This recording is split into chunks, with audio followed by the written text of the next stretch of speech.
So to start off, you're here with ace-king offsuit, opening up from the cutoff, button calls.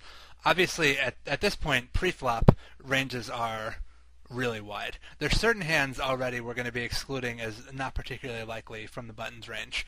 So we're not thinking that she's going to show up with ace-king, ace-queen, kings, queens, jacks. Those are the kinds of hands that are going to tend to 3-bet on the button. The more aggressive your opponent is, the more you should consider that stuff. So like a lot of people, you might even be able to exclude ace-10 from his range here. Like that he's either going to fold it or he's going to 3-bet it, but he's not going to flat call you with a hand like ace-10. Certainly 10-9 is a possibility. That's a hand we'd want to consider in this situation. But cutoff versus button, his range can be pretty wide here. Even if you can exclude certain hands or at least consider them a lot less likely, his range pre-flop is still going to be pretty wide. So you call, you get a king, queen, jack flop, you bet at it.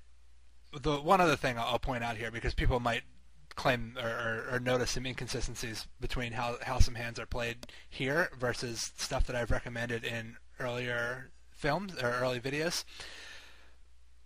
I'm not necessarily holding up these hands as the way you ought to play the flop or the turn. I put together these examples to best illustrate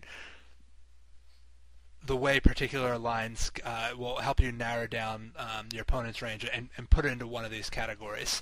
So the hands were chosen for that purpose, and don't necessarily. I mean, I don't think any of them are played atrociously, but I'm not necessarily holding this up as like the absolute best way to play the flop or the turn or anything. This exercise is more about reading your opponent's hand and putting him into one of those categories that I was talking about. So we bet $12 on the flop, and opponent calls. All right, still doesn't tell us a whole lot about his hand. Really, we're basing